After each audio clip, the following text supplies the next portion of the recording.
Warning. The following show features reviews from wildly unprofessional critics operating without the supervision of professionals. The thoughts and opinions held by these individuals are not to be taken seriously and do not come from a place of intellectual integrity. This show doesn't reflect the opinions of Criticalist or its users. Viewer discretion is advised.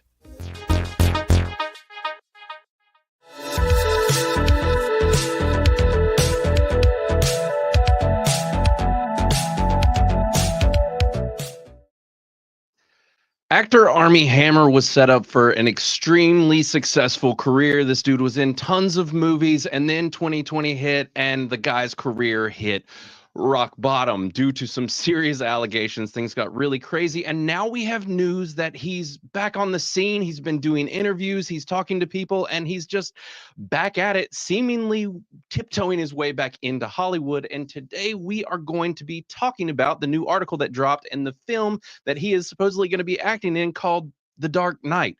So thanks for joining us, everyone. This is a test stream. Technically, we've never done a live stream. Obviously, there's probably only like one or two of you in here right now, but we're just poking around, testing out the new tech we bought. Hopefully everything sounds good. And yeah, we've got the multi-cameras. I brought Matt along for the ride. Hey, and so what's going on? Yeah, we're just going to talk for a few minutes about this article about Armie Hammer. Honestly, we've never talked about him on this channel at all. And he was a favorite of mine. He's done a lot of films I liked. And then when the news came out, all of us were a little bit devastated because we're like, this dude was blowing up. He was everywhere. And then he was nowhere. Yeah, I mean, Man from Uncle was my first introduction Right. to him, and I was like, "This is an awesome movie." Dude. It was also the same for Henry Cavill, Cavill. yeah. I was like, man, these two guys together are fantastic. And I was like, man, I need to start watching more of his action movies. Right. Which he hadn't done a lot, I don't think. Right. And then the bomb dropped. Yeah, and it went real south after that because which he did. He was able to get out like Death on the Nile, and he did some other bigger films for sure. I actually really like The Lone Ranger. A lot of people talk serious crap about that movie. I think it's a blast. It's not a shining star in cinema, but I think it's a quality film. So I want to go back and watch it. Is it on Disney Plus, or has Disney like swept it under the rug? Well, that's a great question. They might have swept that under the rug. That might be gone. Right, because which I've only seen it once in theaters, and I remember being like, especially with Armie Hammer, because I think that was even before Man for Uncle. I just remember being like, this guy's great, like he's killing it. I just couldn't get past Johnny Depp for that movie. I've actually never seen it, and I still laugh at it just because Johnny Depp, right, as an Indian, just no, I can't do that. The choice wasn't great for that, but he did a great job because Johnny always does a great job. Well, so. Yeah, but so Matt has been doing thorough research before starting the show about all of the insanity surrounding Armie Hammer and what actually happened if you aren't familiar with it. But Matt, I'll go ahead and kind of let you run through what actually happened to Armie. Yeah, let's do it. So, like you said, he was having a great career, and I mean, everyone just kind of knew him as an actor for the most part. Turns out he's from a mega rich oil tycoon that has a lot of dark histories, which rich old families do. Right. He comes from old money. Yeah, he really does. And which nobody really knew that until well after these allegations started dropping. So I'm going to kind of run through these with you guys. This is just a bare bones, just kind of a refresher, just because it's been 4 years now since this has really started for him. Right. So it came out that he was getting in a divorce in 2020. Yeah. Well, in January 12th of 2021, allegations on Instagram from a woman who claimed to be having a 4-year-long affair with him. It was that he had texted her graphic and violent texts about cannibalism, assault fantasies. Yeah. We were tiptoeing around how we talk about what he did. Yeah. So there's some things we're just gonna kind of go around. Yeah. He had a grandiose, kinky persuasions, I guess. Extreme BDSM. Yeah. Ish. But these are all texts that he sent her. And his desire to drink her blood. Yes, yeah. Which, and also like eat body parts as well. That was another thing that got really weird. Now there was cannibalism and the sex and stuff. Right. It was a lot of really wild things. This guy was clearly into some freaky, weird stuff. And this was all happening while he was married. Now, I don't know if you saw, Matt, he did an interview recently, and basically it was a more personal, like chill interview, basically, and with some comedians. And he came out and essentially stated that like this was happening apparently with multiple women at the time, and he was basically on like a monthly basis or so was going through these like grandiose, ridiculous, very kinky, weird relationships with these women, and then basically he would just like cut it off and end it and move on to the next one. So this dude he had an addiction issue. He had some weird, just a lot of strange things going on. And you can tell this with the allegations that rolled out of him, because like, once that first allegation dropped, so the next day the movie he was working on dropped him. Oh no, he willingly left that one. Right. And he came out and said, like, these are allegations against me, like this is not true. She then dropped all these texts that that claim that these were from him. It is, except that they're texts, and like, if they're not, I don't know how you prove text like that. So it's kind of one of those things. Right. Well, then let's see. The next day, another one came forward saying that he emotionally abused her and coerced her and made her feel unsafe. Right. And then later that month, another ex came forward alleging that he branded and bruised her, coerced her, took graphic pictures of her without knowledge or consent. Right. And so it's this snowballing of accusations on him. Right, exactly. And it was definitely piling up. Now, the interesting thing here, and the reason why he's showing back up, is that all of his dirty laundry got aired out. These multiple allegations came out. And then basically they took him to court. And it sounds like basically now it was a California court, and they essentially just dropped it. They were like, he's not guilty. So just at the timeline there, it was literally the next month. So this is all those allegations came out in January of 2021. In February, LAPD came out and said they were investigating him for the allegations of bad things. Yeah. And after that, his career plummeted. Yeah. His agent dropped him. He lost 2 more movie roles. Basically, his career was done. It kind of went on and on. Some more women came out, said that there was other times where they felt unsafe and specifically feared for her life, and that he was violently assaulting her. Right. Then what he did in May of that same year, he went and checked himself into a treatment facility for drugs. Yeah. And he kind of fell off the map. Yeah. So this was in 2021. Then in 2023, LA defensive, the LADA dropped all charges against him. Right. Claiming that they couldn't prove non-consensual. Right. And that it wasn't consensual. Right. And so that's the hard part, where with all of this, and it's like, we're not defending him or anything like that. But this is one of those things where it's everybody's word against everybody. Now, granted, this was multiple people with allegations against the same dude, and they all tracked. And so it's one of those things where it's like, okay, well, now that he's entering back into this space, are we going to look past the actual individual and just look at the art, look at what he's putting out, and he is a great actor? Or are we all just going to continue to be like, nope, forget this guy. Like, we're not. He took part in this, but it's like, hey, he wasn't convicted, and I don't know. This is such a hard thing to even deal with someone like this, because there's a lot of people in Hollywood, honestly, that have gone through several things and come out the other side. And it's like, look, is this the system protecting these people, or is it that there really wasn't anything, and all of these folks have basically turned on them because they know that they have money, they know that they can get things out of them, and they're basically abusing the situation, where it's like a lot of these women, the question is, was it that they knew the situation they were getting into, they were kind of getting into these kinks and whatever, and it just went too far, and then they were regretting it? Or is it that he was actually the monster that they're saying that he is? Right. And I think that was kind of one of his defenses. It was like, no, I was just really into BDSM. Right. Maybe it's a little more on the hardcore side of BDSM, but that's just my preferences. And he's just, in his mind, he thought the women he was with were just into it. Right, exactly. And really, he's just a deviant, like on the hardcore side of it, which is not surprising considering how wealthy and abusive his family was. There was a documentary that came out that I think Disney did. Yeah. And it went really in depth on the House of Hammer. Yeah. The House of Hammer. Yeah. So it went really in depth into like the messed up stuff his family's done. Right.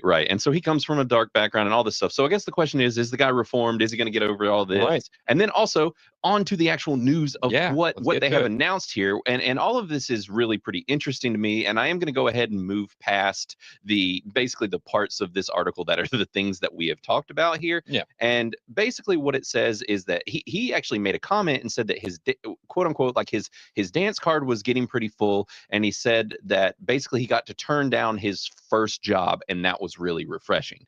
Now, the news here, and what is a little kind of confusing is the fact that this is called The Dark Knight.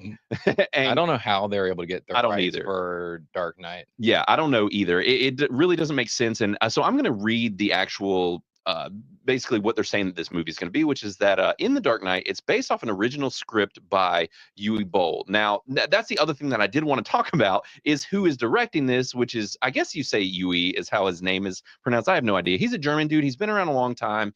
But basically, the biggest things that he's known for is he did that Blood Rain movie, but that one didn't do super well. Oh, God. Yeah, exactly. Yeah, that was not too great. He did the In the Name of the King, which was another one of these action movies, but all of them are kind of like B tier movies. But House of the Dead was probably his biggest film that he did, and probably his most famous. And he's been attached to other things, but he's known for self-financing and doing these kind of indie-ish, semi-cheesy type of movies. But he's still a fairly big name director in the industry. But so that's who's doing this. And basically, it sounds like it's an original script, so that has me a little curious to say the least. But basically, what they're saying about this is they're saying that Hammer plays a character named Sanders who takes justice into his own hands as he sets out to hunt down criminals while his crusade transforms him into a social media sensation and a hero in the eyes of the public. A local police chief sees him as a menace to society and aims to take him down. So that's the interesting thing with, like, it has the police chief aspect, but it's not going to be Commissioner Gordon. You know, this isn't like, he's not called Bruce Wayne. Right. So all of this is a little weird. And it is. And the thing is, this is not a new story. Right. You take out the Batman aspect of it, Right. Billionaire philanthropist and all that jazz. Right. Like, there's a series of movies called it's like Vigilante or Vigilance or something like that. Right.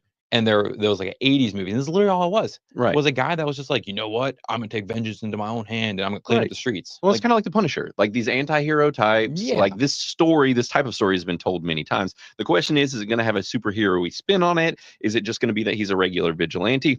Clearly, they're going to be tiptoeing around DC. yep. I would honestly not even be surprised if they had to change the name of this movie.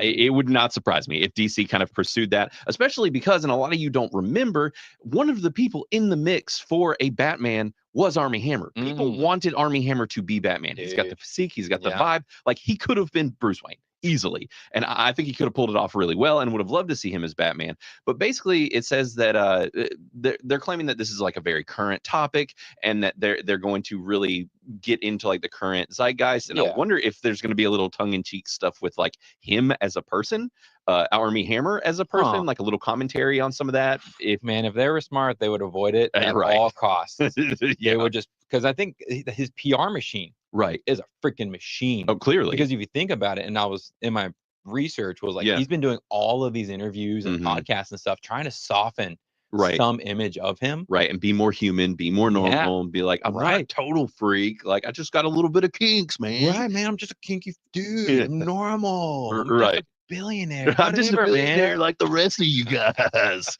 Like, just all of that is a little ridiculous. Like, I'm really curious how they continue to lean into bringing him back into fame. And apparently he has a movie actually called Frontier Crucible, which is coming out. I pulled it up on Criticalist, but basically this is like a westerny type of, it takes place in 1870s Arizona territory. He's playing a soldier, but this movie stars William H. Macy and Thomas Jane. So, but it's done by a guy, this Travis Mills guy, who basically just does a bunch of like indie westerns. I've never seen any of them, but apparently that's what this guy is known for. And he's doing another one, and this is going to be kind of his first big return, it sounds like. But I say big return, his first return. But what they're wanting to lean into being his first big return is this Dark Knight movie. Like, this is the thing. And I mean, honestly, that makes sense because westerns don't tend to do that well. Right. So it's like, okay, we'll put you back in front of the screen. Right. Get your legs under you. Yeah, we'll get you like tested, let people kind of know how you're doing, get your name floating out there again. Right. And then we'll just start, because the Dark Knight, if they keep that name, will probably be a bigger hit because of its name alone. Even if just the name. Yeah. I'm really curious to see where that goes. And so basically they're like, in the article, it says like, while the new film's familiar title might conjure images of a certain Caped Crusader, executive producer Michael Roche pointed out that our movie is very different from Christopher Nolan's movie, so there is no danger of confusion. So but smart move there. You don't want to get sued by DC. So Who knows?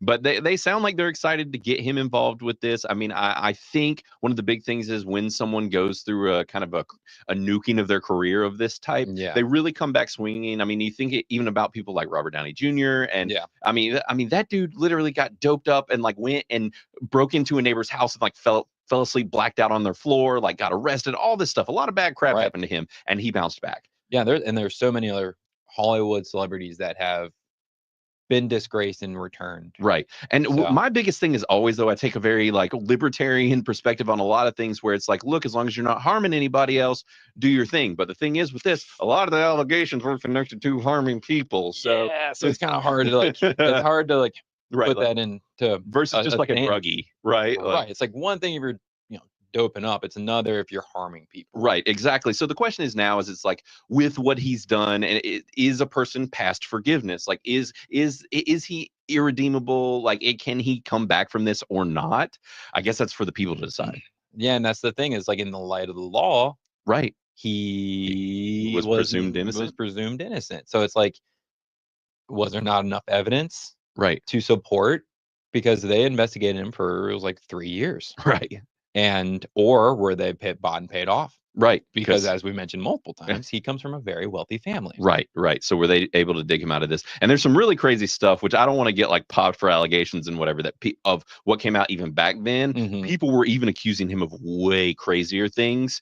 But I don't want to dig into that too much. You could probably go down some rabbit holes on the internet as far as it, but there was some things aligning with like him working for a buddy in Vegas who was building homes and some missing people. And there was a lot of really crazy stuff also coming out at the time when this was happening, but none of that came to fruition because there wasn't any hard evidence. I don't think, at least, but it was like connected to missing people, him being in certain places and times, and some super sketchy stuff, but obviously nothing panned out with any of that.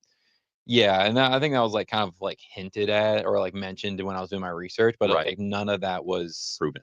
At least enough allegations that to come out to be like warrant further investigations. Right. So it would just be really wild if it turned out that he really is much darker even than the allegations. That would be crazy. But as we know with Hollywood, right. The dark stuff that actually goes on there that gets swept under the rug on a regular basis. Right. There's a lot of They could easily have been doing all that stuff. And you could be tied to many other things in Hollywood. For sure. For sure. And I mean, this guy was on the up and up. So I guess the question is, will the machine back him again? Will they come and rally behind him? And after he does these few little movies to kind of wet his feet early on, if he'll be a big thing again. But clearly, him being the Dark Knight, he's not the Dark Knight that everybody would be interested in him being. He's Uwe Boll's Dark Knight, whatever that might be. Dude, just the cojones on the director to be like, you know what we're going to call this movie? The Dark Knight. This has never been done before. Right. No one's ever done. Hear me out. It's about a vigilante and a cop that pursues him. No one will see this coming. And you know what? We're gonna make a rich man. Let's just do it. Why not? Exactly. Yeah. I'm really curious what the rest of the plot turns out to be. I will probably watch it just because I'm interested to see what he does and where this is all headed. Yeah. And just kind of a similar, possibly larger return for Boll as well. So who knows? Who friggin' knows? This whole thing's kind of crazy to me. It is.